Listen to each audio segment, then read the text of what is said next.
DA Federal Council Chairperson and DA's Mayoral Candidate for Johannesburg. That's Helen Zille joining us in studio this evening. Thank you so much for your time. It's a pleasure, Bongiwe. It's nice to be with you. So let's start with where you were earlier on. Now, City Power is saying it doesn't seem that the transformer exploded, in fact, and that it was actually responding to the explosion. It protected itself. But what were you able to gather while you were there? Well, I spoke to an engineer that was on site, or who was identified to me as an engineer.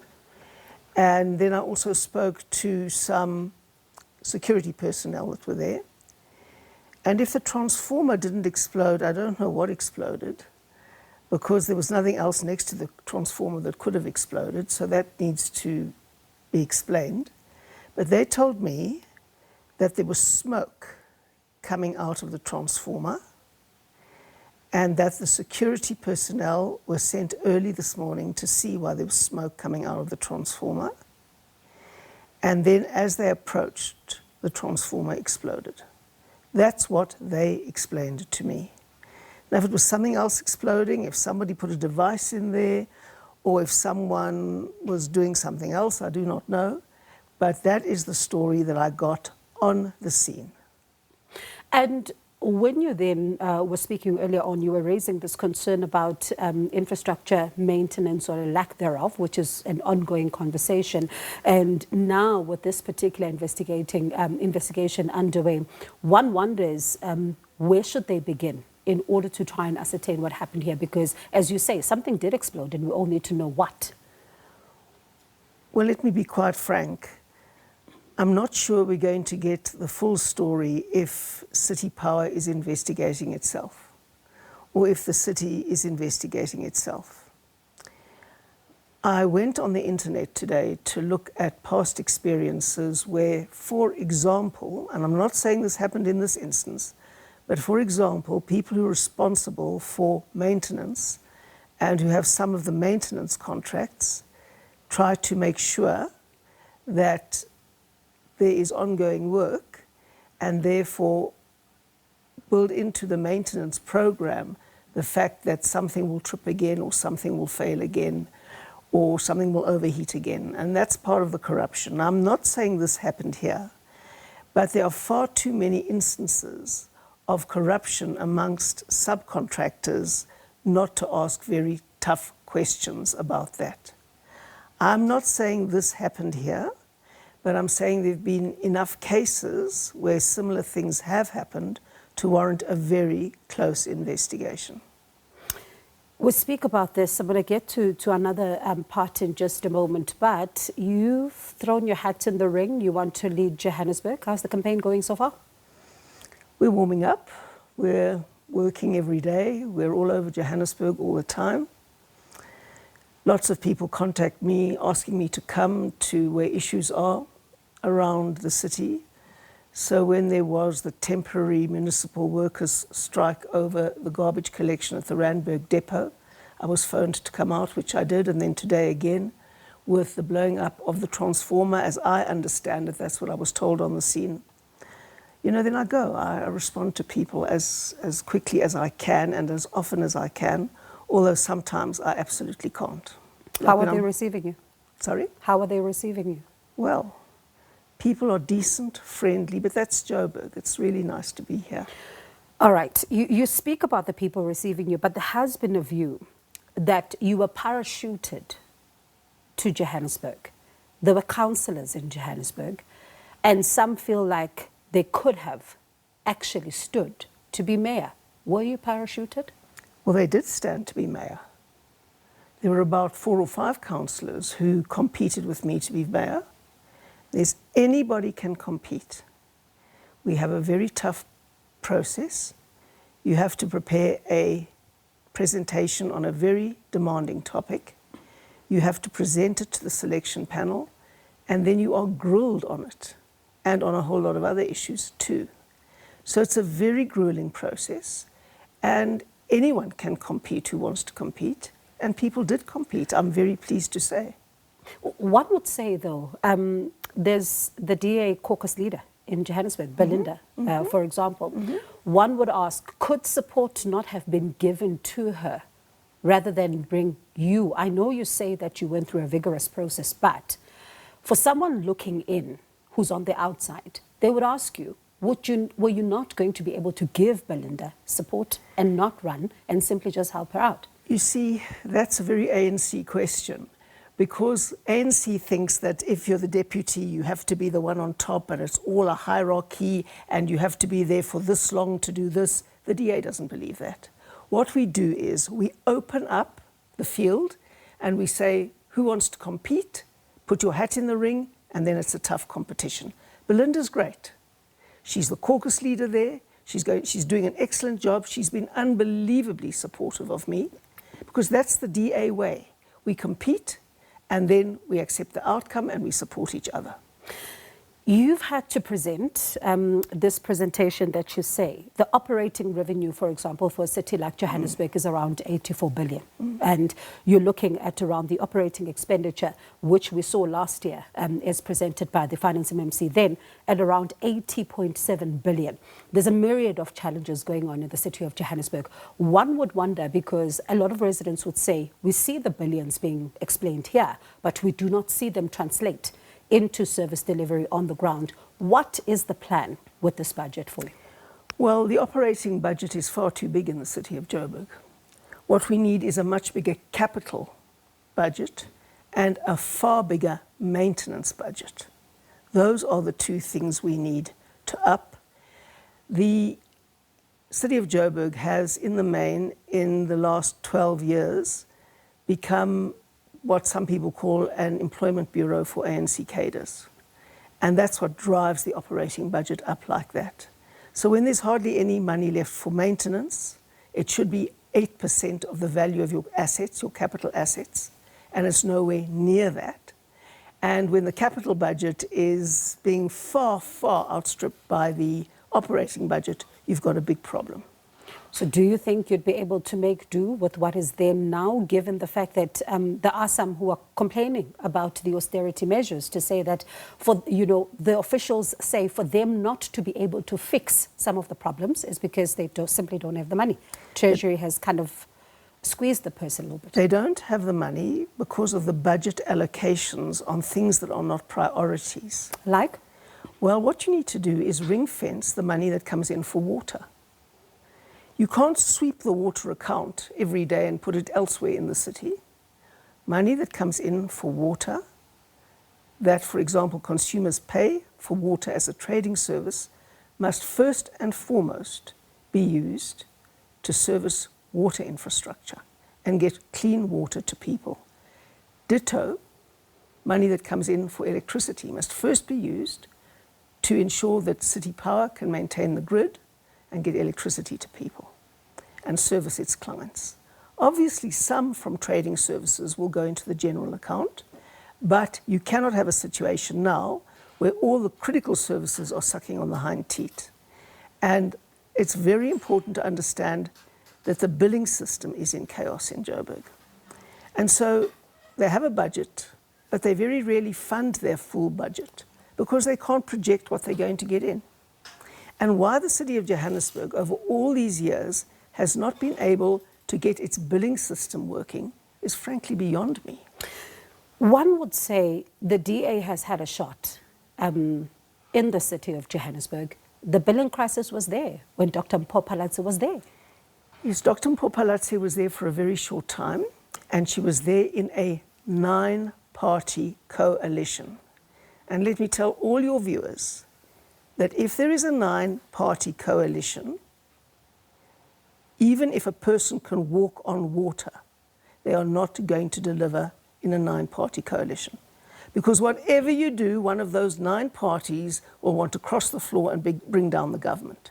Your hands are tied, your feet are tied, you can do nothing. Is that how it is in the GNU? No, the GNU, it's a completely different thing. I mean, you see, in the GNU, there are only 2 parties that can bring down the government. In a 9-party coalition in the city of Johannesburg, there are 9 parties that can bring down the government. That's the difference. In the GNU, every other smaller party except the DA is there by favor of the ANC, not because they got enough voter support to be there. We are there because we got enough voter support, and we've got muscle there because we've got enough MPs to bring down the government. And in the 9-party coalition in Johannesburg, every single one of those 9 parties, even if they only had 1 seat, could bring down the government. But you can't govern like that. One of your former leaders, though, Dr. Deon George, seems to be saying something completely different, because he's not painting a picture of a strong democratic alliance within the government of national unity. In fact, he says the party will do anything to stay within the government of national unity. I don't think that's the case. I really don't think that's the case. We nearly left over VAT. And if we hadn't won that VAT battle, which we won convincingly, we would have left. So, you know, I mean, you don't leave when you're winning. That's the truth. You don't leave when you're winning. But we do have to fight for our corner in the government of national unity. There's no question about that. But let's get back to the city of Joburg, because I'm here to talk about the city of Joburg. There are only 2 parties that could theoretically be the biggest party in Joburg. Only 2. One is the DA, and the other is the ANC. If people split their vote amongst all these tiny little parties, they just help the ANC to be the biggest party, and then we will have more of the same. We will have more of these shaky, unstable coalitions that can deliver nothing. So people must understand that if they want change in Joburg, they need to consolidate their vote behind the DA. And you do, though, have a lot of disillusioned Johannesburg residents right now, days without water. There are certain parts without water right now as we speak, who say that for them it doesn't work. It doesn't matter who is there from what political party. All they just want are services, but it seems that the political parties are failing them. No, I think that I'm going to be very frank, and I always am, and that's why I get into trouble. But people do get the government they vote for. And if they split their vote amongst a whole lot of tiny little parties so that no one can come to government and get more than 50% of the seats in council unless they sit in a 9-party coalition, well, that's what the voters voted for. And I can promise you that if you have a 9-party coalition in which a 1-seat party can bring down the government, you will never have service delivery. I know that you talk about the city of Joburg, right? But you cannot divorce what is taking place nationally within your political party for people who are watching, let's say a DA supporter, for example, who will say that we have seen what appears to be financial troubles around your leader. And yes, a report has cleared him, but some still not convinced, like your former mayor, Deon George. And someone would say, you used to, as a party, accuse former President Jacob Zuma, for example, of financial mismanagement, and yet here you are with your leader facing the same kind of cloud. Why should someone trust the DA if they speak in a forked tongue? That's what some people would accuse you of. Well, you might accuse us of that, but quite frankly, if you want to look at the example of where we govern, look at where we have governed, at local government level, at provincial government level. When voters give us the majority, we rise to the occasion, we work our fingers to the bone, we do our best to turn the ship around, and Cape Town is an example of 20 years of DA government. We can start in Joburg, we can put in an enormous effort, we can fix the basics, and we can start the long journey back to recovery for Joburg. Have you done your best in Cape Town? Have I done my best in Cape Town? Have you done your best as the DA in Cape Town, would you say? I would say yes. If you still have the concerns around the tale of 2 cities continue to dog the city of Cape Town, you would have a Kliptown resident tonight who would fear that the same could happen, because this is someone who would have stayed in a place that is a squalor for decades, and they're hoping for change. But if they then look at the Democratic Alliance and say, the tale of 2 cities continues to dog Cape Town, how should I trust that Helen Zille will bring that change? Well, they can just go and look at the incredible developments we've had in places like Khayelitsha, one of the best hospitals, extraordinary sports facilities, paved roads, electricity, water. They can go around Cape Town, and certainly in the formal areas of Cape Town, there's some areas we can't service because they're below the flood line. But if you look at the developments in Khayelitsha, they are extraordinary. And the city, over the next 3 years, will spend 40 billion rand in Cape Town, 40 billion rand on infrastructure. I wish we had that money in Joburg. 40 billion rand on infrastructure, and 75% of that is going to poor areas. 75%. So people who come with a tale of two cities, I'd love to take them around and show them some things. Before I let you go quickly, there is the upcoming DA Congress, of course, and lots of questions about, are you standing again for another term? Are you letting it go? What's the decision? No, I'm not standing again. I've made it quite clear. I'm not running again. I've done what I had to do.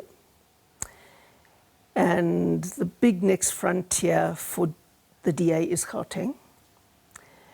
And if we can get the Gauteng metros really pumping and working and the economy regenerating there because good governance is getting the basics right, well, then it's incredibly exciting. And South Africa will be on the road to recovery. I think we've turned the corner as a country, but we'll be fully on the road to recovery if the DA can be the biggest party by a considerable margin in the Gauteng metros. Have you turned the corner, though, on some of the apparent ructions within your party? I mean, we've seen Dr. Dion George leaving. We've seen the allegations that is leveled there, even against the leader. We've seen allegations against Willie Okamp, for example, who was your spokesperson, who's now a minister. So all of these ructions have pointed, for some, to a democratic alliance that is going to its Congress fractured. No, we're not going to our Congress fractured. I can guarantee you that. We've certainly turned that corner, and we recover very quickly in the Democratic Alliance. In the Democratic Alliance, we don't do what the ANC's had to do in Johannesburg, which is the Secretary General has reported one faction of the Johannesburg region ANC to the police. To the police. And he's basically telling the whole of South Africa and Johannesburg that they committed fraud and that I've got to take them to the police to get the police investigating. But there was an accusation that the DA leaders themselves at the top were, in fact, the ones that were interfering with what Dr. Mpho Phalatse was trying to do in the city of Johannesburg. So there were reports around the time of that. So whether or not... No one accused anybody of fraud. It's not fraud, but it's interference. That's got nothing. That she was not able to do her job because there were national officials of the Democratic Alliance who were making it difficult for her to do her job. You ask Mpho. I was there a lot to support her and to help her all the way. All Mpho got from National, certainly from me, was support and help. And it's bizarre that you're trying to equate reporting your region to the police with giving somebody support and help. I'm not equating it. I'm simply saying that we're not, for now, not mentioning I'm not talking about the ANC. I'm speaking about specifically the Democratic Alliance, where a mayor claimed she was not even able to do her job, to deliver, because there was the stifling at the top. Look, you can say this. I can guarantee you that certainly from my office that never happened. We have a governance unit, and the governance unit, by definition and by design, reaches out to support and help our mayors wherever they are. And that is what we did. And I worked closely with Mpho, and I had a high regard for her, I still do.